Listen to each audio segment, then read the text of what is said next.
Kia ora koutou. Welcome to the Happy Revolution, where we talk with academics, activists, pastors and public figures about their lives, areas of expertise and what brings them hope. I'm Matthew Bartlett, chaplain at Te Herenga Waka, Victoria University of Wellington. And I'm Mika law and politics student at that same august institution. Today we're interviewing Dr Roshan Allpress. He is the principal of Laidlaw Theological College in Auckland, where I happen to be presently studying by distance for a graduate diploma in theology. Roshan is a historian, and his book British Philanthropy in the Globalizing World was recently published by Oxford University Press. Dr Allpress's research centres on British evangelical networks of the late 18th and early 19th centuries, who were instrumental in ending the slave trade in the British Empire and beyond, as well as pressing for numerous other social reforms inspired by the evangelical Christian faith. They turn out to be a very interesting group of people who are grappling with politics, power, money, compromise, etc. They also turn out to have had a large impact on the development of New Zealand, particularly with respect to the drafting of the Treaty of Waitangi. We hope you enjoy this conversation. I just want to apologise for the audio quality in some of this episode, particularly at the beginning. We've just got new audio equipment and we're getting used to it. Apologies for that. Great to have you on the podcast. Good to be here. Thank you for inviting me. Yeah, thanks so much for making the time. Nice, that's very good. Firstly, I wanted you to talk with your sort of historian hat on. What has been the focus of your historical research?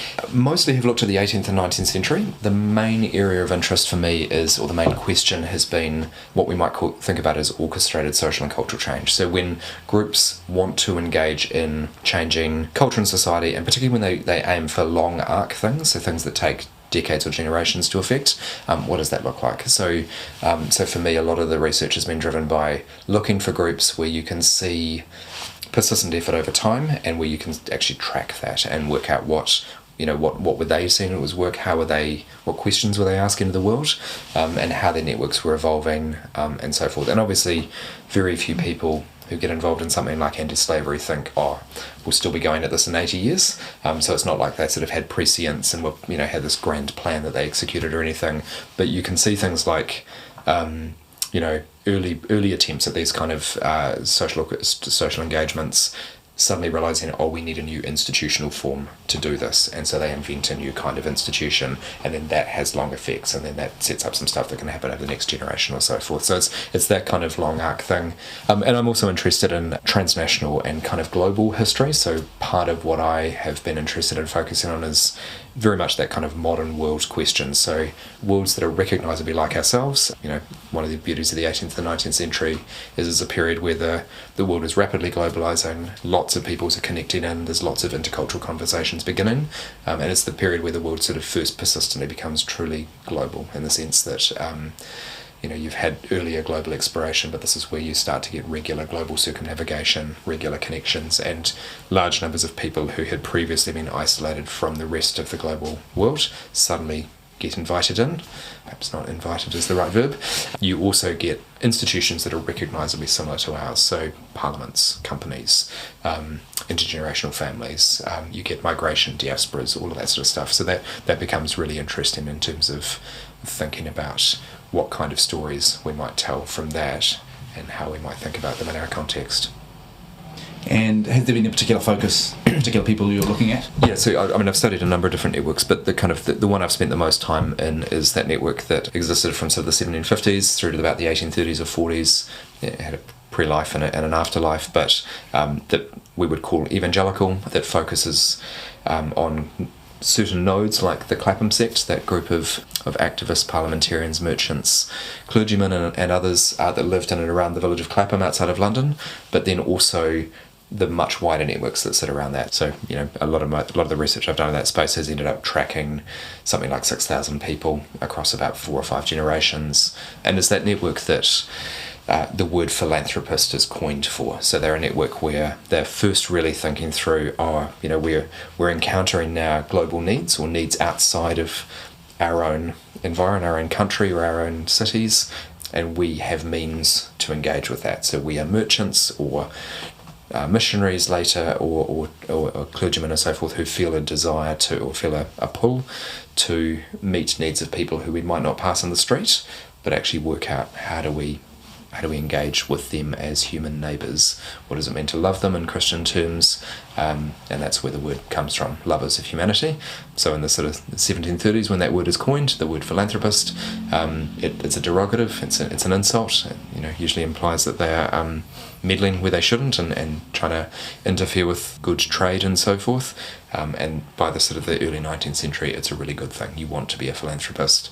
And so a new epithet, a new derogative is invented. The word is humanitarian. And so that their descendants get called these meddling humanitarians. And probably a point of clarification is the word philanthropist after the 19th century, or by the end of the 19th century, often just implies the idea of rich people giving money, sometimes out of guilt. In this period, 18th and 19th century that I look at, it really means something closer to the modern, or to our present day social entrepreneur. So it's the idea of this is someone who is thinking through what does good engagement with different kinds of systems look like in context. What drew you to the Clapham sect and the sort of communities and networks that sit around the Clapham sect as a study? To focus Yeah. on? Well, so part of it is that this is a network that is engaging in global questions, and really for the first time in the kind of ways that they do this. Partly because the world is opening up. This is that period where simple things like the Royal Navy effectively becomes, over the course of the 18th century, the dominant force. So suddenly trade routes globally become much more secure. So there's all of these features that are going on that shape the century. So the networks in this space, therefore, can do things that previous centuries hadn't been thinkable. They're also, therefore, asking very different questions, and they're engaging with very, very different kinds of problems. So it's one attraction. It's also there's recognisable continuity with the world that we live in. If you look, for example, at 18th and 19th century shipping routes and then overlay maps of 21st century fibre optic cables, it turns out that the world has a very similar shape. And they have institutions like parliaments and companies, non-profits and all of these things, many of which they invent the forms of, that are very similar to what we engage with. But also it's at a significant distance. So it's not like studying, say, social action in the 1960s, which is really interesting, but where we're still seeing some of the after effects, and we're still seeing some of these conversations not yet completed. Looking back to 300 years, you can really see what intergenerational, multi-generational action looks like. And some of the other reasons for engaging with this network are frankly reasonably pragmatic. These are networks that were very literate. They wrote letters, and so a lot of those letters got preserved because they worked in and around institutions that are pretty good at preserving letters, like banks and parliaments and churches. So there's a kind of pragmatism that historians have to live with sometimes, where if you're going to study certain kinds of things, you actually have to have things to study. So these networks, and that means that some of the people, there's kind of a preponderance towards those that were wealthy enough to be doing those kind of jobs, literate enough, and so forth. So there's a certain kind of bias that can come through, but part of what I love about these networks is they're still incredibly diverse, and they become more diverse as the generations go on. It starts off with relatively small groups of people in London who have a lot of similarities in the 1740s and 50s, but by the time you get to the 1830s, you're dealing with truly global conversations, multilingual, intercontinental, crossing boundaries of indigenous and imperial and all of these kind of things, and it becomes really a large number of people are drawn in. There's a lot to dive into there, but before we maybe get into some of those more nitty-gritty questions, can you give us a brief, if you can, oversight of some key figures, some key sort of campaigns that people were involved in, or movements that people led or are part of or were figures in, and how they sort of related to general society in Britain and London and globally. Yep. So it's a question where the answer is, how long have you got? Because these guys are involved in, by the 1820s, something like 160 different societies have been started, and you're talking a whole spectrum from later the RSPCA. They run a series of very interesting campaigns, sort of quite interesting around what do you do with urban poor children in places like London. And one of which is arguably the world's first sponsor child program, which pays for young men or young boys to be apprenticed onto ships to learn to be sailors. They are involved in Indigenous rights. The most famous one that this network really forms the core of is the anti-slavery movement. They're also involved in things like global literacy through publication societies, through Bible societies, and through things like the Sunday school movement, the charity school movement. There was a move to educate people for whom access to standard, if you like, forms of education are much harder.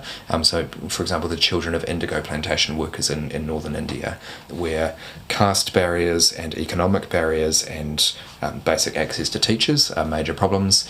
So there's quite a wide, quite diverse educational movement that goes on across the course of several decades, which impacts Aotearoa. It's part of the genesis of some of the schooling that goes on in the Bay of Islands and spreads literacy so rapidly, usually by Māori teachers to other Māori. So those are some of the movements. I mean, in terms of key figures that I've studied closely, because these are quite diverse networks and there's lots of interesting people, so I've tended to focus on particular ones who I've noticed are core to the networks, but are also bringing together some of these threads of difference. So one figure who I find really interesting is a man called John Thornton. Thornton was a merchant. He was a member of what was called the Russia Company, so it's a little bit like the East India Company or the Royal Africa Company, one of the chartered companies of Britain at the time. But the Russia Company was different in that it had started off as what's called a joint stock company. So if you want to trade with a joint stock company, you buy shares in it, and it had become effectively a trading collective. So it had a similar structure to all the other major companies of the British merchant system, but it was operating very differently. And so Thornton then becomes this really interesting player within what's basically a very intense voluntarist culture. He joins committees, he becomes very good, and he is representative of kind of a whole group of his peers who are super good at volunteering their time in ways that actually build something collective that they all benefit from, but where they're still competitive within that. So that's how they're doing their trading. And that turns out to be very effective if you want to organise social action. So if you are really good at running high engagement, high intensity voluntary committees and sustaining that for long periods of time, and then also learning from the best ideas within that network and disseminating them and keeping on experimenting, that turns out to be a very good way to do that. So Thornton also is really key because his father dies very young, so he inherits a reasonable amount of wealth. He's a very good entrepreneur, so he makes a lot of money from that. And he becomes one of the wealthiest, if some would say that he was the wealthiest person in Britain at his death, or the wealthiest merchant anyway. He is prolific in his engagement, so he was extremely generous, gave away huge portions of his wealth across the course of his life, and basically seems to have been involved in almost anything that was everything. He becomes known as a kind of guy you go to if you want to get something off the ground, and he was very active, so he, at the peak of his sort of, when he's sort of writing regularly, he has something like 50 essentially local clergy or others who are engaging in local social entrepreneurship that he's writing to at least monthly, often weekly, around the country using his shipping networks and his printing networks to meet them. Yeah, so he's just a very interesting connecting guy. And what's also interesting for him is his children then all grow up in this kind of quite dense network, and they learn how to do this philanthropy pretty much from childhood. So they're meeting indigenous North American visitors or, black enslaved poets, these kind of interesting people. They're meeting Anglican ministers, they're meeting Methodists, they're meeting Quakers, they're meeting Germans and Moravians, they're meeting all these really interesting people coming through London. They basically start to self-define as this is their life's work, and so the next generation carried on in really key ways. So it gives you a bit of a sense of how some of these networks are operating, and once you get that next generation in the sort of who come of age in the 1770s, 80s and into the 90s, they then start to be very intentional about what we might say is effectively designing their lives so that this is the centre point. And so these are people of deep Christian faith who have gone through what we call the Evangelical renewal. So that faith has become very personal, and they have taken very seriously what they see as the imperatives of that faith. So they are consciously and constantly asking the question, what does the gospel that I have accepted require of me in the world? And they're thinking, I'm a merchant, I'm a politician, I'm a mother, I'm a father, I'm a playwright. What does my Christian faith require of me? And that leads to all sorts of interesting creative experiments. There's been, for centuries before that, any number of Christian playwrights, Christian bankers, whatever. Yep. What can energise this lot and maybe John Thornton in particular? That's a really good question. So obviously I'm not trying to say there hasn't been over many centuries many different Christian and non-Christian engagements in reforming the world. I think two things change in the 18th century that are really important. One is the world does globalise, and so that means that suddenly someone like John Thornton realises and is very consciously aware that, because he's trading, he's selling consumer goods around to Northern Europe and across the oceans. He knows that he can affect the prices of products and the state of lives in Northern India or in North America, and so he's aware that he's part of these chains of connectivity. So that's one thing that changes quite radically, and that draws him into conversation with people who are very, very different, and so they start to wrestle with that, the implications of that. And this is that period where I feel like it's the whole world, but obviously it's coming largely from Europe, because they're often the ones who are running the shipping networks, is becoming increasingly aware of how different humans are from each other, how different human cultures are, how different human societies are. And there's a lot of work going on in the 18th century intellectually and in terms of intercultural work around how do we even think about that, the kind of historical or the previous theories of how that works don't work well, and so they're thinking about new ways. It's not yet the kind of racism or racial theory that starts to come into the 19th century, where for a long period of time the predominant explanation for that difference is racial. In the 18th and early 19th century, you've got a great many different other kind of competing explanations going on, and these guys are wrestling with that. So that's one thing that's going on differently for someone like Thornton.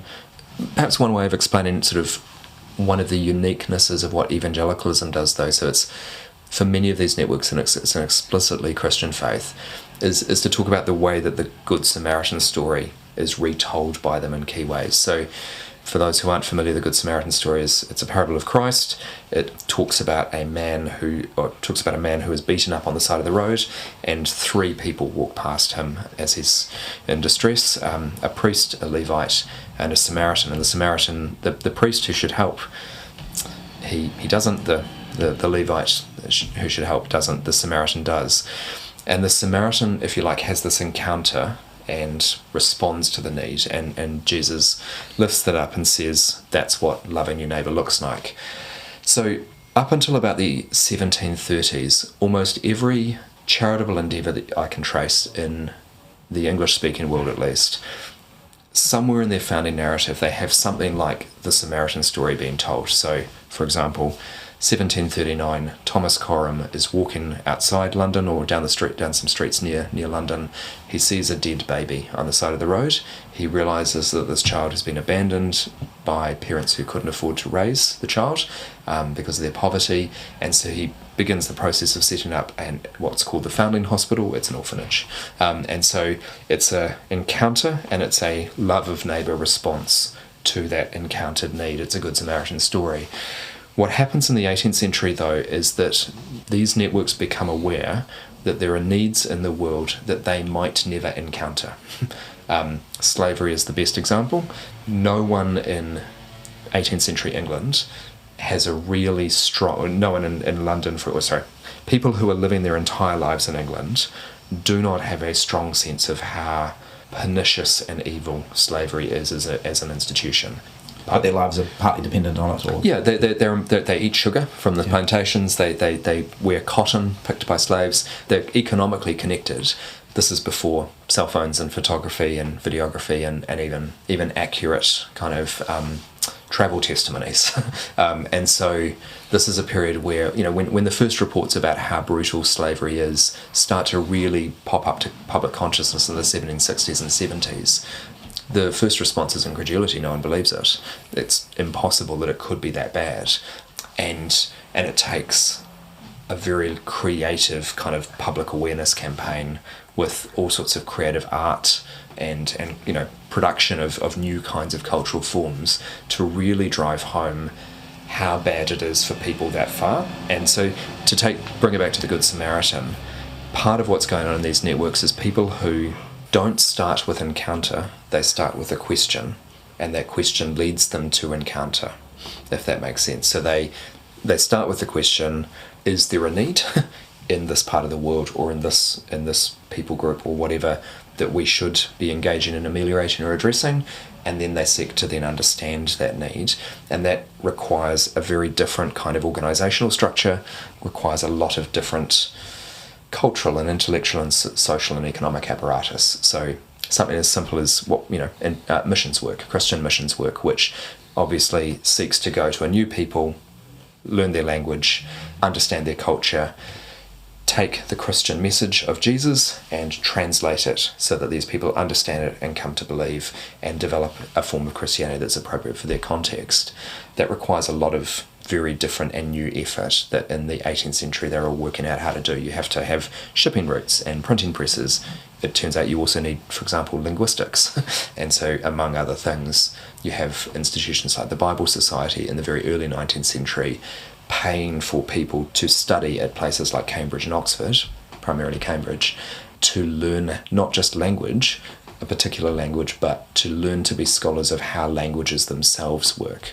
And so, the first beneficiary of that project is a man called Samuel Lee, who ends up as a professor at Cambridge, and it's Lee who's the first scholar to encounter Te Reo Māori when Thomas Kendall, the school teacher from the Bay of Islands, brings to him and introduces to him Hongi Hika and Waikato, who have gone to visit London. And the fact that you had this man who had by that point spent several years in the university environment, not studying Arabic or Greek or Hebrew or Mandarin or any particular language, but trying to understand how you would encounter a first language, systematize it, and build a language structure for it. So you're saying that linguistics as a field is kind of invented in order to do mission? Yeah, I mean that's a big. I'm not sure I would claim all of linguistics, but yeah, it's a pretty well established thing that the disciplines, the conjoined disciplines that we might think of as cultural anthropology, or anthropology more generally in all its forms, intercultural linguistics, these kind of things come out of this time period, and they're very often built on the infrastructure that these organisations are building to do this work of philanthropic and humanitarian work. So cultural anthropology emerges primarily as a separate discipline in the 19th century, and almost exclusively it's on the back of missionary ethnography. So most of the first peoples to describe the cultures and societies that then later get studied by scholarly anthropologists are missionaries who are doing exactly that work of trying to understand culture, therefore recording it, preserving it, and of course changing it by interacting with it. There's no such thing as a observation that doesn't change, but they are wrestling with the question of how do you even do that conversation. So coming back to the Good Samaritan story, which is where we started, this is a new thing that's going on in this period that has happened before. It's not like people's in the last few thousand years haven't encountered each other for new. But in the modern age, you get this kind of systematization of how that occurs. And to me, that's really interesting. It shapes so much of our expectations around the kind of world we live in and the way we think and do social and cultural change or social and cultural engagement in our context. And these are the guys who are, these networks that I'm talking about are the first people who are doing it not for political or economic reasons. And they're therefore doing it in new ways because they're not interested in finding a lingua franca to do efficient trading. They're interested in, or to sign a peace treaty, they're interested in actually getting inside the culture and understanding it so that they can have a truly intercultural conversation. I've heard the Good Samaritan story described as the most powerful short story ever written. Yeah. This seems like a sort of allegorical reading to kind of have a layer that's more not someone you've met. Yeah, well, and it's so much a part of that question. And of course, you can take it to an extreme. Some would argue we live in a world where the kind of angst of being aware of how much global need there is leads us to a kind of almost, action inertia. And so part of what I think we can engage with in these kind of things is thinking through the kind of questions that they were first asking themselves when they were going through that process of trying to understand global need in new terms. For us, there's a kind of vocational question in that, what are the particular needs that we are called to address and engage with and so forth. For many of us, it is the need of the neighbour next door, the one we encounter on the street, these kind of things. For others, there is actually this other space. So I think, it frames some really interesting questions for us in the 21st century. You've studied 6,000 odd people in this kind of very broad and long-running network and read lots and lots of primary sources and stuff. I'm wondering, do you have sort of a theory of change? Like, how does social change happen out of all that?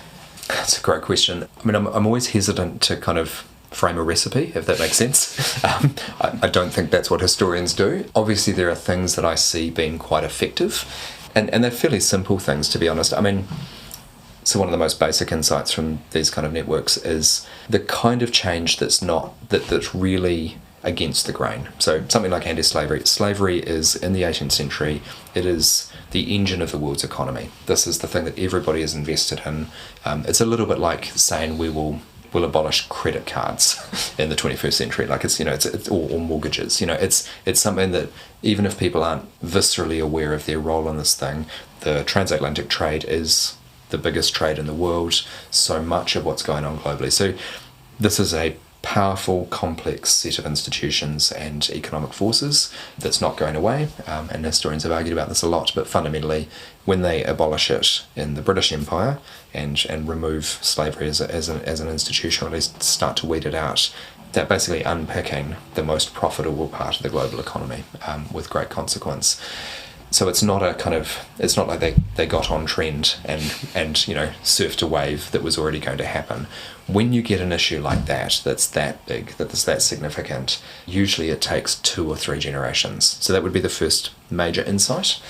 What that means is if we are going to be serious about things like all of the issues that we might care about, be it climate change or social justice of different forms and so forth, if we're dealing about things that we know to be persistent and endemic in our society, we need to be thinking intergenerationally. So we need to be thinking, and so one of the things that these networks do very effectively is they form the next generation while they're engaged in activism. So they're doing these things, but they're very consciously from a very early stage thinking about how the next people will pick it up and carry on forward. And by the time you get to the sort of the 3rd generation, this is a kind of conscious and reflective thing. So one gentleman, a man called Henry Thornton, who is the son of John Thornton I mentioned earlier, he writes a series of reflections in 1807, reflecting on his parents and his grandparents and what they did, and he's specifically writing to his children. He's reflecting on his own childhood and his own upbringing and how he learned to do all this stuff and why he does all this stuff. And he basically makes the point that he hopes, the exact quote will elude me, but it's essentially, I hope that my children and my children's children will still be about the same work. And so these are people who are consciously thinking intergenerationally, and in some cases that actually, like, you can see very, very long arcs. So for the Thornton family, arguably the very first major projects they get involved in is that thing called the Marine Society, which sponsors young boys on the streets of London. John Thornton in 1756 becomes the treasurer of this new society, and there is still 250 plus years later an unbroken chain of descendants of John Thornton who have been treasurers of the Marine Society. Still to this day. So it now does very different things. It's now like a spirit of adventure kind of sailing ship, sailing charity that runs around the United Kingdom. But that family they haven't all retained Christian faith, and they haven't done many other discontinuities, but they have persistently engaged in philanthropic or charitable work for 2.5 centuries, which, as far as like intergenerational vocational persistence, is quite impressive. So those kind of things is what I would point to for where we want to start. And it sounds like it is literally intergenerational in the sense of its families. It's families. It's not always families. It's often proteges. But yeah, families is a big part of it. Partly because part of what's going on in this period is the way that evangelicalism is thinking about families is actually changing the way that British society as a whole thinks about families. So the idea of the family as an emotional unit, kind of where parents should work so that their children love them, and children, and there's kind of real feeling. This is something that's been consciously cultivated within these particular networks, which isn't endemic in wider society around them to great. I mean, it's not like people don't love each other, but they're consciously trying to do things like have family time, and they're inventing Christmas traditions, these kind of things. So they're building this kind of quite intense formative culture within the home, as opposed to sending children out to be formed or treating them like little adults. So those kind of things are going on. I mean, in terms of other bigger questions around what we might think of in terms of social and cultural change. I think one of the lessons of these networks is the multifaceted nature of what they did. So these are people who are not just political activists, they're not just economic activists, they're not just church or religious planters. It's almost impossible to name any part of social action they don't engage in. They are playing everywhere and they're seeing it as a whole. So someone like a Henry Thornton in the 1790s, he's getting up in the morning, he's reading correspondence, he's hanging out with his family. They usually did family prayers over breakfast, and then he'll go to his bank and work in banking for a while. Then he'll go to society meetings in the afternoon and engage in different kinds of charities. And then Parliament started to sit. He was a member of Parliament, so he would go into Parliament, sit through the evening, sometimes overnight, go home, get up, rinse and repeat. And so he's living one life, and they're doing all these really interesting things within that, and they're inventing new forms of art, writing poems and novels. Architecture is one of the things that they engage in a lot. So there's these kind of quite unusual, well, not that unusual, but very human things that are going on around this, which turn out to be really important to the network. Reminds me of the first editor of Wired magazine, Kevin Kelly, talks about scenius, as opposed to genius. That you, sometimes in some places you kind of get a scene that generates all sorts of productive stuff. Kind of collective sort of stuff. And that's part of the story. Is these are very diverse people who bring very different talents and gifts.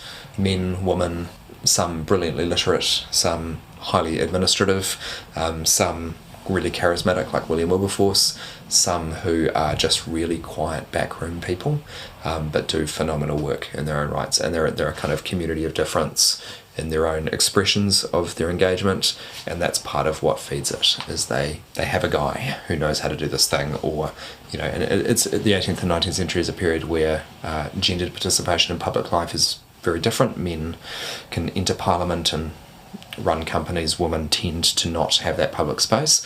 But one of the features of this network is women are very engaged. They are very literate, and they're often blurring those boundaries and being welcomed into spaces by their husbands and brothers and fathers and so forth that you would often not find lots of women engaging in. And who are the characters you're thinking of there? Some of the wives of some of the Clapham sect people, they all find different expressions of it. So Marianne Thornton, for example, who marries Henry Thornton, she, to all accounts, much more of an extrovert than him. So when he stood for Parliament, she gave all his speeches. She loved it. She loved the campaigning. She was on, running around in coaches, giving speeches and so forth. He really didn't like it. He was a much more administrative guy, very serious, but and charismatic in his own way. But whereas something that wouldn't sort of fly today, get a spouse. Different. Another example. There's a man called Zachary Macaulay who's sort of a little bit younger than some of the others. He's the administrative genius who helps them distill lots of information from lots of correspondence networks and turn it into really good parliamentary speeches. So he's doing all of that, and he's producing magazines and publishing and running organisations. He marries a brilliant young poet called Selina Mills. So Selina Mills Macaulay, they marry and have children.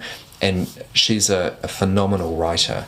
When they marry and they start having a family, she deliberately chooses, she basically says she doesn't want to have this kind of public-facing engagement, but what she wants to do is teach the children. And so she actually effectively becomes this kind of writing coach to so many of the young men and women, boys and girls in the Clapham community.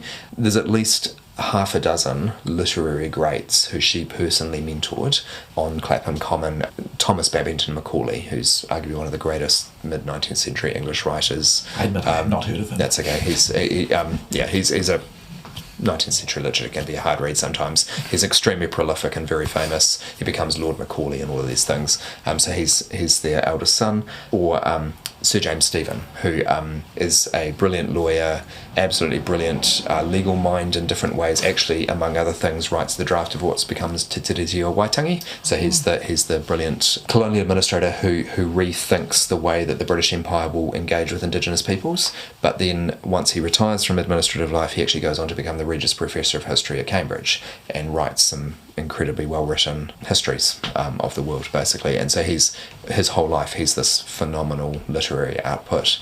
Many of the female novelists in the middle of the 19th century, the likes of Jane Austen, George Eliot, all of the Brontes and so forth, almost without exception, they grew up in evangelical households, because these were contexts where all children, men and boys and girls, were highly educated and where a kind of deep literary and intellectual culture was fostered.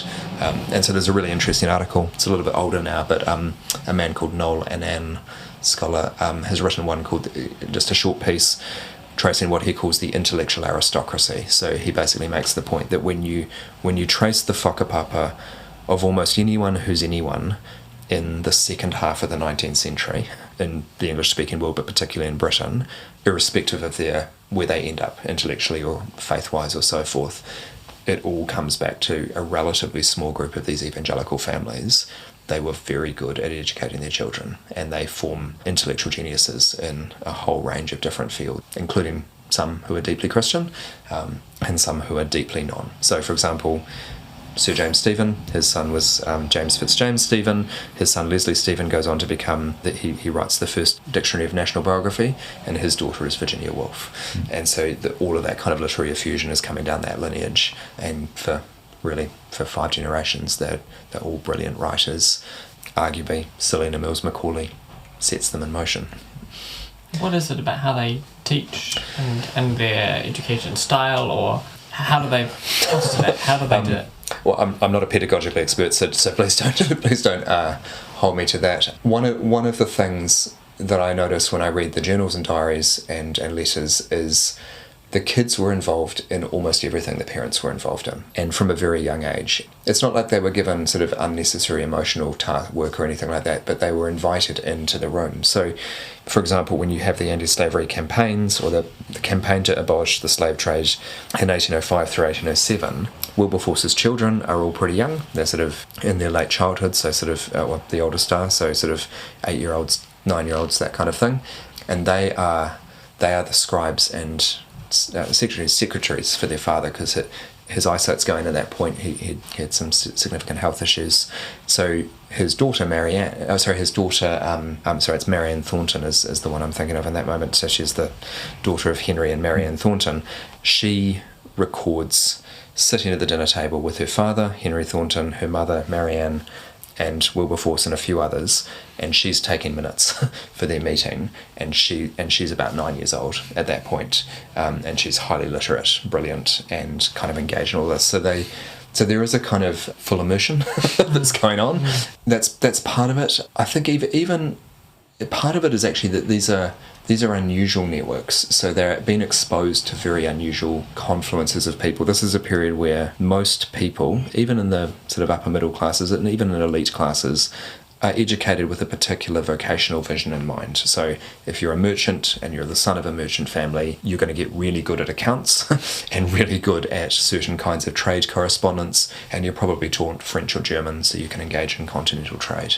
Whereas in an evangelical household, they are writing to anti-slavery activists all around the world. They are introducing the children and others to books and materials that are sent back by these networks. So it's just a very diverse educational framework, and these are highly interested, that they value education, and so they read lots and they learn. The young men in those contexts, they're given the formal education that they require to go into merchants, but actually most of them don't end up in merchant trade.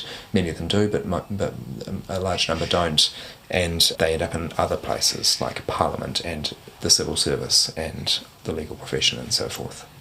Are they all independently wealthy? Like, if I reflect on my own family and my social networks and church, we're all sort of roughly middle class, and we're all very busy kind of servicing our mortgages and stuff. Mm-hmm. Yep. So no is the simple answer. Some are. So yeah, it's not an excuse for any of us. I mean, look, the reality is some of them are. So the Thornton family clearly are, and the Wilberforce family are another example. Although one of the interesting features of the network, it turns out William Wilberforce is not a very good business manager, and he's so distracted by his other campaigns that he basically ignores the family business and runs it into the ground. So no, they're not. I mean, they usually have a kind of agency that comes from being of that kind of middle or upper middle class or into the elite, which allows them to do certain things differently. So they can take time out and enter Parliament, these kind of things. But many of them come to that later. Zachary Macaulay, good example, he comes from a very poor Scottish origin family.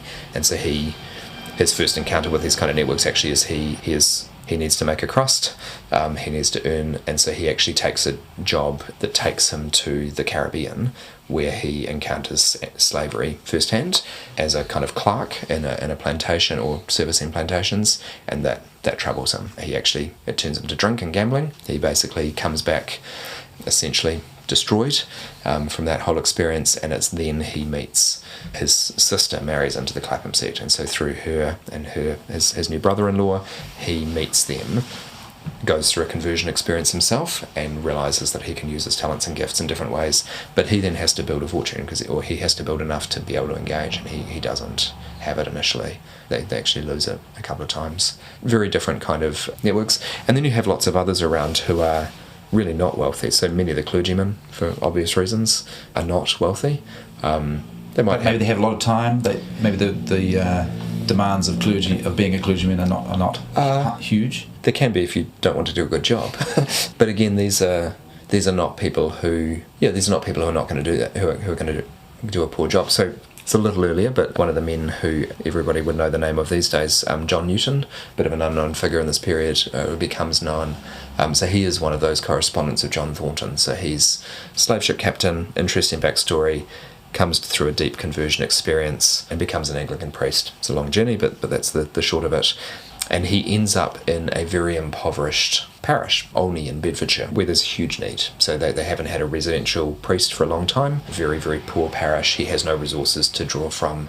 And so he basically engages this incredibly creative ministry. And that's what gets him into things like hymn writing. Because when your parishioners are both illiterate and don't attend church, the way to teach them is to get them to sing. And so he teaches them, he writes hymns, turns out hymns like Amazing Grace, that they can sing. And so he writes him and a collaborator, a man called William Cowper, who was a brilliant writer and poet, also deeply depressed. Cowper comes and lives with the Newton family, and it's part of his recovery, and they write hymns together. And so these are very busy people in certain ways. I mean, and it has personal costs. I mean, arguably William Wilberforce, his health issues are the result of overwork, massive overwork. Henry Thornton dies relatively young, so he dies in 1815 at the age of about 55, and it's probably a tuberculosis outbreak that kills him, and his wife, actually, Marianne, dies a few months later. But one of the reasons why he was probably susceptible was because at that point he had been massively overworking for about 4 or 5 years on 3 big campaigns, and trying to run a bank, and trying to be a member of parliament, and trying to raise a family of several children, and so forth. Yeah, it's not all good stories, but yeah, I don't think these are people who had it necessarily easy, or had different or had a different suite of options than many of us experience. It's harder to send a letter than it is to send an email, that kind of thing. So a lot of these people you're describing had significant social power and money. Mm-hmm. But they don't sound like they got corrupted by those things.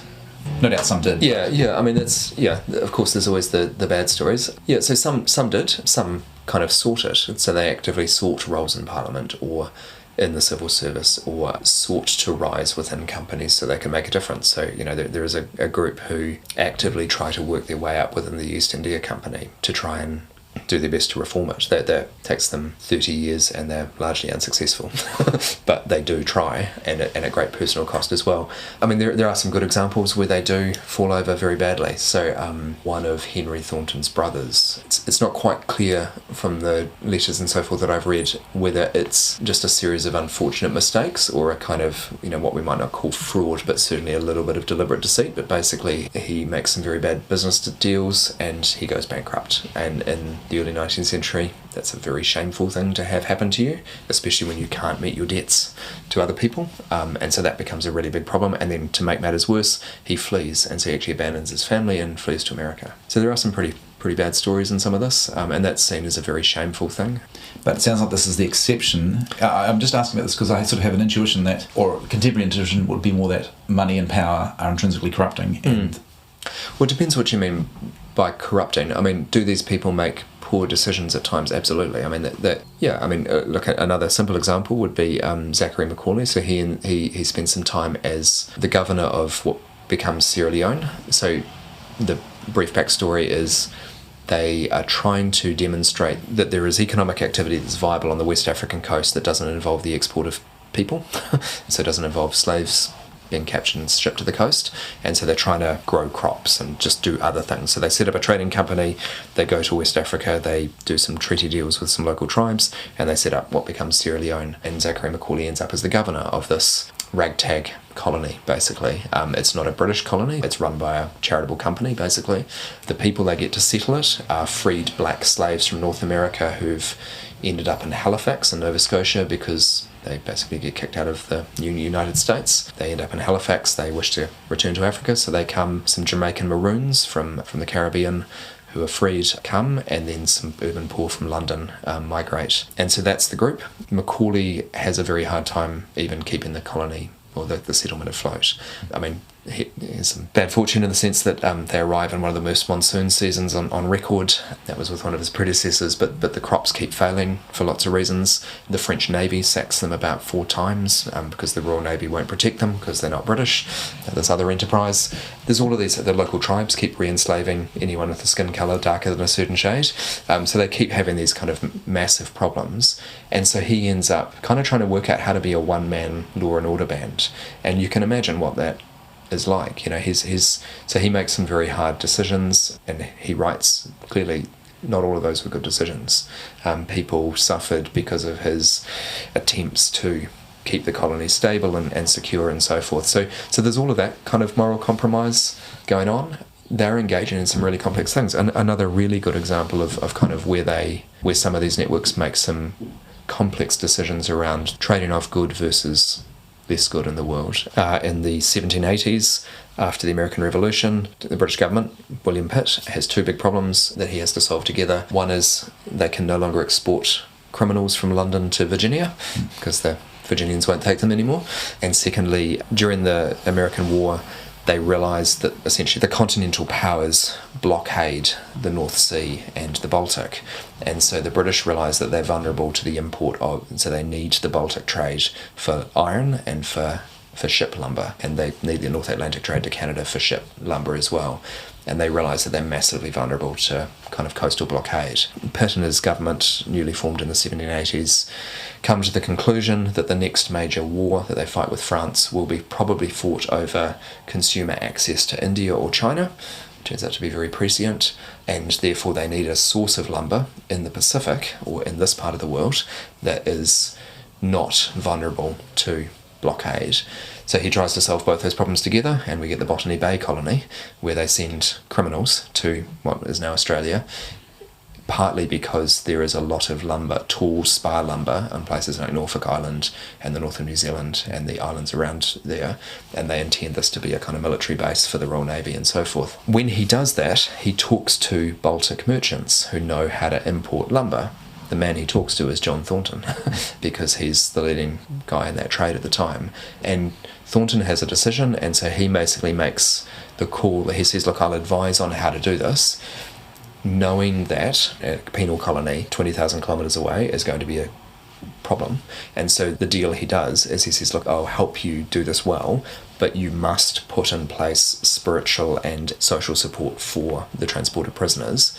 And so he basically requires the setting up of a chaplaincy in the Botany Bay colony. And that turns out to be a really important step in creating a kind of civil society, but also in kind of moving later. It doesn't happen for a long time, but creating the impetus by which what becomes Sydney moves from being a military legal colony, military law, to a civil society with a proper justice system that's not criminal or military. And is it Samuel Marsden who then ends up in that role? Yeah, well, Richard Johnson first, and then Marsden comes later, and Johnson and Marsden are both protégés of the Thornton family. Yep. So Marsden's the most full, in the sense that the Thorntons are at that time funding scholarships for young men who come from very poor backgrounds in Yorkshire, where they're from.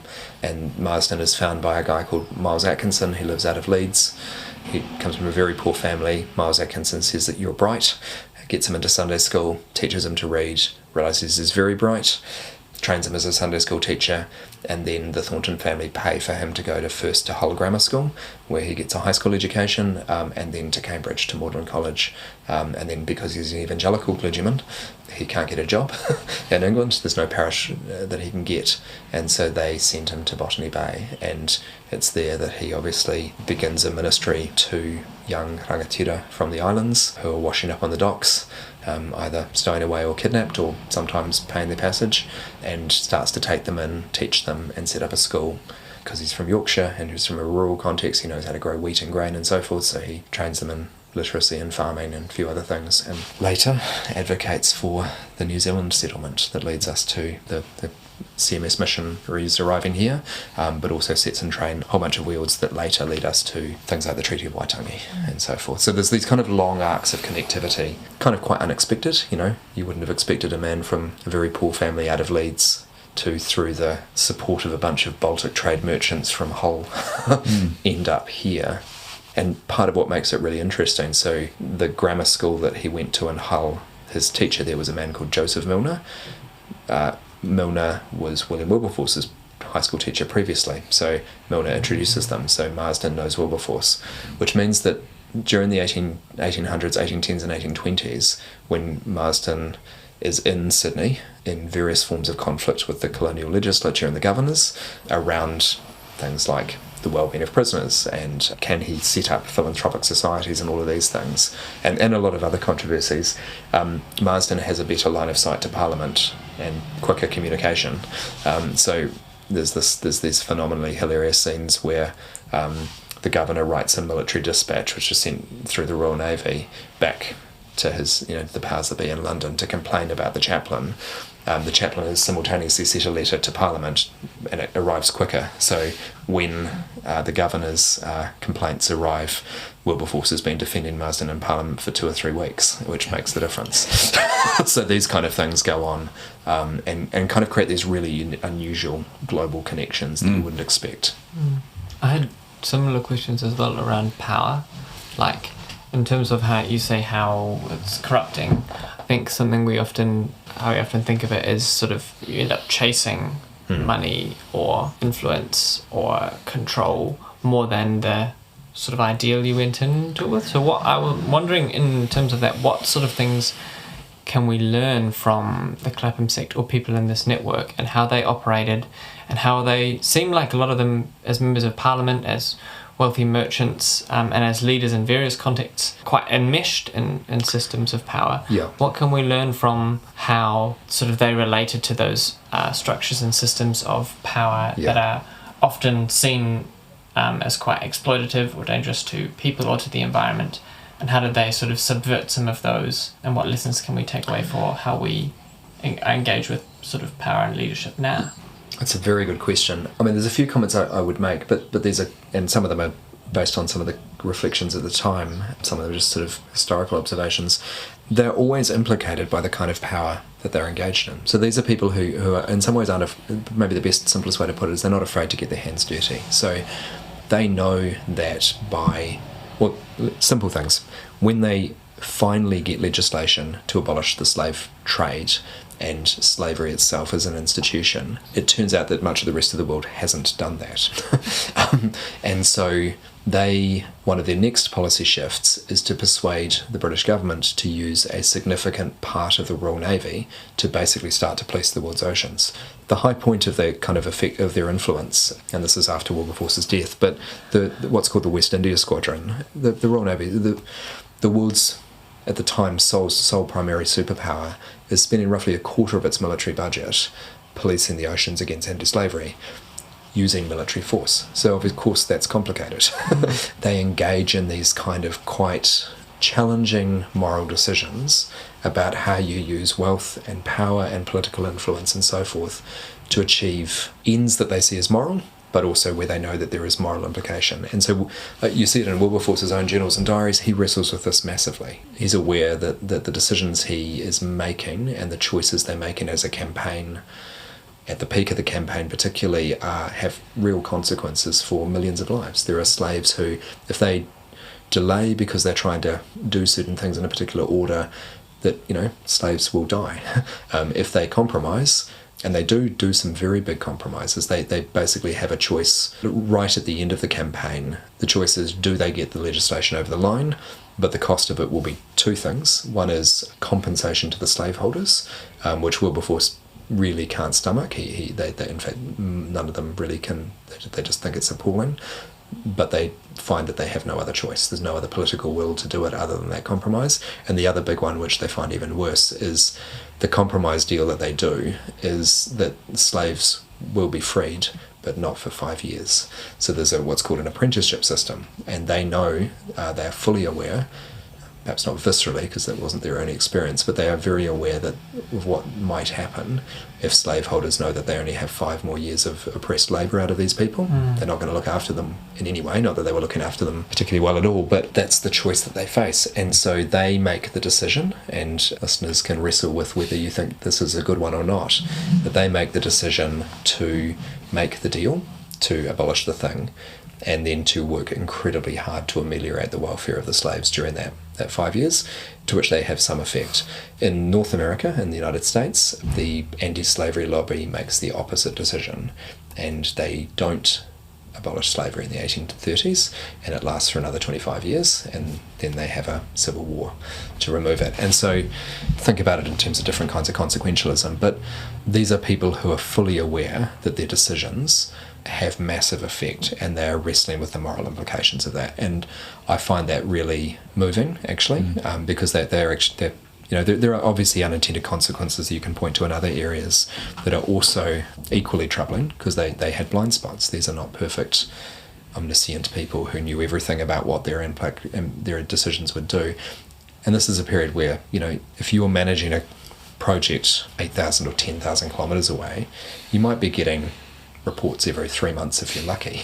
So you're making decisions in a not quite an information vacuum, but certainly massive fog of decision making, and these networks are trying to wrestle with how do you do that. They get part of what they do to ameliorate that is over time they build very, very good information networks. By the 1830s they have, well actually arguably by the 1820s they have much better information networks than the entire British Empire. So they have better on-the-ground information in almost all colonial and imperial contexts, and often outside them, than the Royal Navy or Parliament or the government itself. So they're often in this really interesting position where they know about things before the Prime Minister does. So they do these things to ameliorate, but they are still wrestling with the moral implication. So coming back to your core question about power, they recognise it. They wouldn't think about it in quite those terms.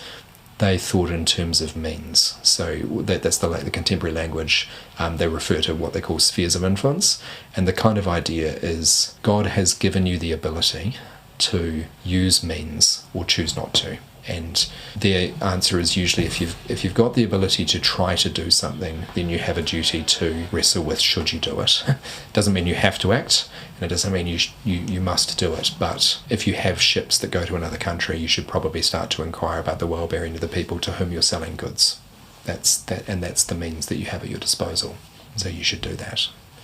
And they must have had a confidence in a kind of strategic overview, they had a sense of how the world operated and what the global picture was and how they might be able to intervene or nudge things. It emerges, yeah. So later, they have a very good global perspective. Well, comparatively. So by the 1820s and 30s, they have deliberate correspondence networks that are drawing a pretty consistent picture. They're publishing this and they're disseminating this through their networks. So they're publishing regular reports from many parts of the world. So, after decades, they build this thing and it becomes very, very effective. And to be honest, it becomes a big part of how the British public becomes aware of the world. For many people growing up in Britain in the early 19th century, the first place they would have heard about islands like New Zealand. They might have read an account of something like Cook's expeditions, adventure travel story, but if they're going to read anything about the people and the culture and what's actually going on and so forth, it's most likely to be coming through these missionary networks or the Bible Society translation networks or the various other philanthropic and humanitarian projects. That's largely where it's coming from, because at this point, largely the British Empire and the colonial offensive circle starts to become much more interested, but that's partly because the humanitarians force them to pay attention. They're not interested in that kind of question. Say I'm a younger person than I actually am, a young Christian university student, trying to make some sense of how to make the most of my life, most of my career. Advice? It's a big question. Big question for a podcast. These kind of stories, these aren't saints. These are not heroes. These are complex, real people. So one of the things I often advise younger people to do, and look, I lead a college, so I sit and talk with lots of very good people who are asking, of all ages, who are asking those kind of questions, including myself. Go talk to people who you admire. So if you're in your 20s, go talk to people who are in their 60s, 70s and 80s who go, in some way, they have lived a good life, and I'd like to live a good life like that. I see them as effective, and then think through what they did in their 20s, 30s and 40s to be the kind of person that they are in their 60s, 70s and 80s and beyond. And that's one of the things that I think history and the study of past lives can do, is you can ask the same questions in different ways. Again, you're not looking for hero stories, much about Wilberforce's life that we shouldn't be emulating or engaging with, and we live in very different contexts. But there's something about going, how does a person who is like he is, many people in contemporary New Zealand we have an unusual amount of agency. Most of us can choose to do a great many things with our lives. If we want to, we can live in a great many parts of the world doing a great many things. We're not perfectly free, but we have a lot of freedom in historically comparative terms. And Wilberforce is someone like that a little bit as well. He has a lot of agency in his life. And so to sort of look at how someone like that actually starts to steer his life with advice, with friends, with a network around is really compelling.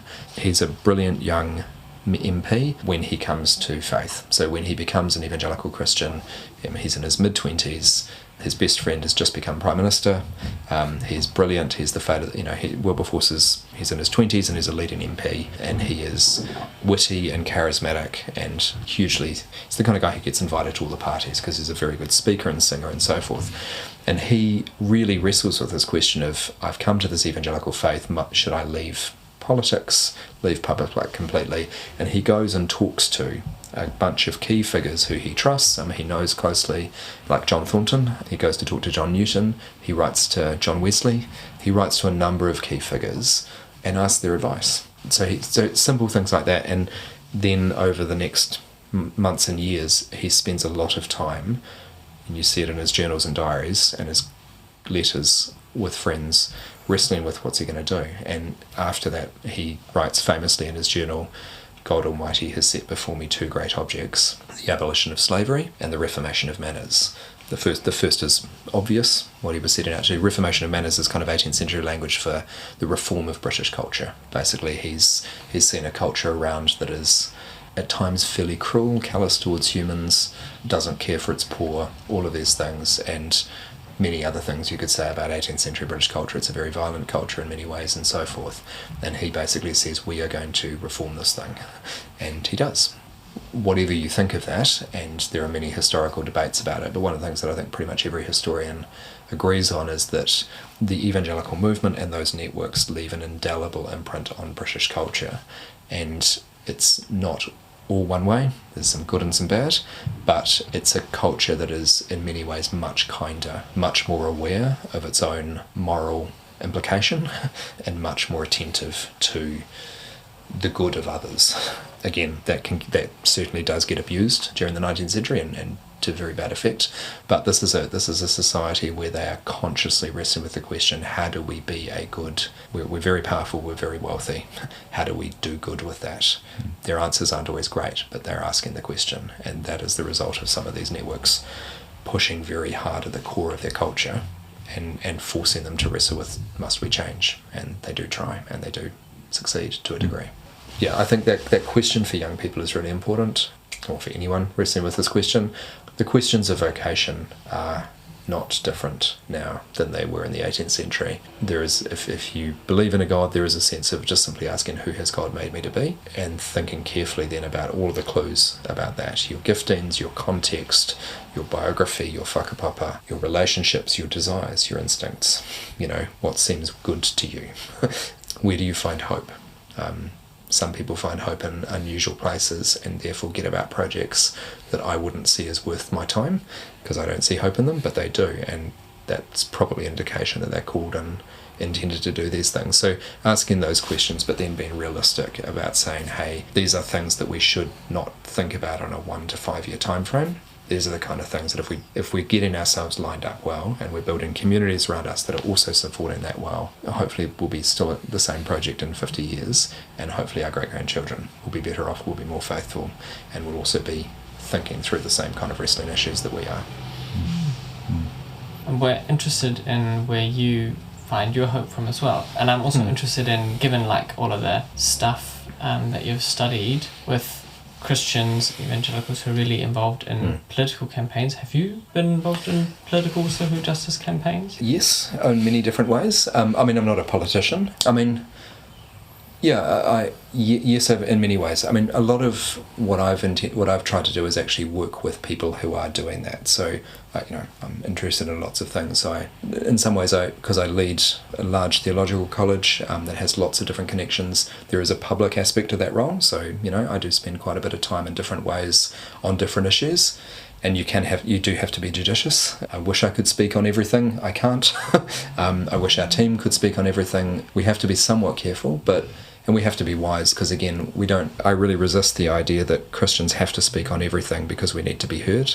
When we're engaging in things like public discourse, the aim isn't to be seen to be righteous or to be feeling righteous. The aim is to be faithful in how we're expressing our faith, and to seek to influence as we're able and as seems good. And often the best work is done behind the scenes. And so most of the best people I know in terms of who actually make real differences, it's not on social media, it's not in public and on television, it's background relational conversations and deep work. Some intellectual, sometimes very local activism that's doing some phenomenal stuff, but that sends ripple effects out. So in terms of where I find hope, I believe that God is active in the world. I also see from history that people who seek to effect change can often do that. There is a kind of grace to that. It's not a guaranteed. The measure is never success, if that makes sense. The measure is faithfulness. So I think that sense of wrestling with what are the questions that we can't avoid because of the time and place. We're all implicated in all sorts of complex things, from modern slavery through to the way we raise our children. I see great hope in what I find in the Christian story about the world, and what I think I read when I look at who Jesus is, and my understanding of what God has revealed about what he is doing in the world through Jesus, that we see in Scripture and that we can see through history when people live out of that. So that's a big part of my own story and what I try to do. Where do I see hope for a place like Aotearoa? I think much like the 18th century United Kingdom, we're a relatively small polity. We're not a global empire, not likely to be anytime soon, but we are, as a nation state, unusually influential in global conversations. Everybody knows about us, even if they can't locate us on a map, and we wield certain kinds of influence. And I do think that for some of the more pressing conversations that the world is wrestling with, like, for example, the relationship between the globalizing world and Indigenous peoples, the relationship between past injustice and present societies and social order, questions of economic justice, questions of climate justice, all of these things, New Zealand is a really, really well-placed context to have the conversation, partly because we don't have the same kinds of massive seismic pressures that you get in North America, Europe, Asia, and so forth. We're certainly not in a benign environment, but we're definitely a little more distant from some of the really big things.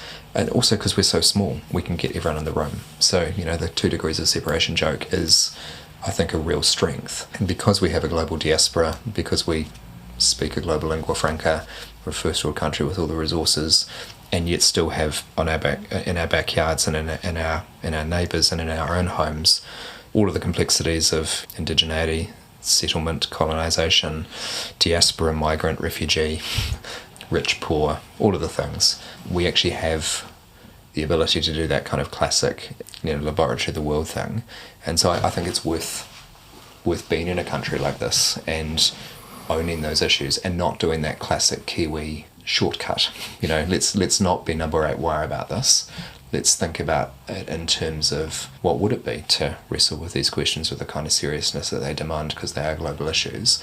But then to go, okay, so they are global issues with global implications. Let us tool seriously and do the work here. not be parochial about it, and not take the shortest route. I do feel a tiny bit hopeless about New Zealand at the moment. The sense of that number 8 wire, the kind of stuckness from my perspective on lots of issues, housing, climate. Gradually the emissions are going down, but it's pretty gradual compared to many places. Treaty. Yep. Quite a few things. Yeah, look, I mean, there's a lot of these issues Education. that are pretty frustrating that we find ourselves in these kind of positions, especially given what we've known about some of these things for a very long time. At risk of bashing ourselves, I think New Zealand has some very obvious cultural myopias, some very obvious biases. All cultures do, but ours we wear them on our chest, and we're quite proud of them actually. The tall poppy, the pragmatism. We're a number 8 wire society. We do a lot on a long weekend, but often if it can't be done on a long weekend, we don't try. And so all of our solutions are very short term. So we're a young country. We don't think about what kind of infrastructure, just really basically we're going to need in 200 years or 100 years and try and build it. We think we can turn everything around in a 3-year electoral cycle. So we don't look to build longer political consensuses on many things. No, I do think there are glimmers of hope there, but I do think we need to get out of those kind of cycles of short-term thinking. And I think also New Zealanders are sometimes deluded by how quickly you can rise in a country like this and stop working. You can make a lot of yourself with a kind of good amateur effort in a country like New Zealand. And this is partly why I think so many New Zealanders go overseas, because they actually find themselves really challenged and can keep growing over there. And I think we need to take that kind of global seriousness and keep living it here. So I would want to say, where are the people who are going to stay in New Zealand but genuinely do the effort to become the world expert in their field and apply it here? Those kind of questions, and keep pushing. And I think this is something that frankly Christians are at times worse at than even the surrounding culture. We don't do the work intellectually, culturally, institutionally and personally. We seem to kind of expect change to happen within the cycle of a worship service. It doesn't, and it won't. And so again, if I was, as I often do, talking to younger people, and I'm talking to myself here as well, do work now that you will bear the fruit from in 20 years or longer. Don't be afraid to keep pushing into further study if you need to, grow yourself, invest deeply, don't shortcut projects, and don't stop just because you reiterated 3 times it worked really well and then you didn't need to scale anything more than that. Keep growing, to keep doing these things or keep developing these things. And, to the issues that you raise, which are complex and difficult and worthy, wrestle with them. Don't just become a New Zealand expert, because that just doesn't cut it.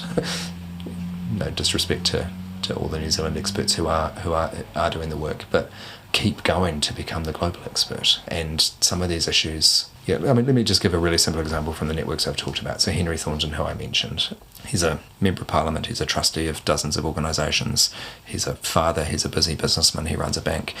He also, pretty much on the side, invents modern reserve banking. He's arguably the most significant political economist of his generation. He responds to Adam Smith on the question of what is currency, and he's the one who has the brilliant insight around currency as trust and the circulation of paper notes. He basically argues that they should rise and fall in relation to what we would call business and consumer confidence. Absolute brilliance. And he does that because he spends many years of his life as a philanthropist, as a Christian, and as a banker, wrestling with the intellectual world that is demanded, or the intellectual work that is demanded of those different professions and callings. And he turns out to be very, very good at it. We would see someone who was kind of, a major philanthropist and activist, a major business leader, a major political leader, and go, they can probably get a pass from also being a serious intellectual voice. And someone like Thornton, he actually goes the whole way. And I admire the kind of totality that implies, and the seriousness, and that is one of the words that they use to themselves. The word evangelical comes into being a little later than the middle of the 18th century, but one of the earliest words that they talk about themselves is they describe those who are serious about their faith. And so, so it becomes a really common adjective. That man is serious, that woman is serious. And, it doesn't mean they lack laughter or joy in their lives, but it means that they apply themselves in a certain kind of way. And I think we should. Great challenge, great way to end it. Thank you. Thanks so much, Roshan. Thank you.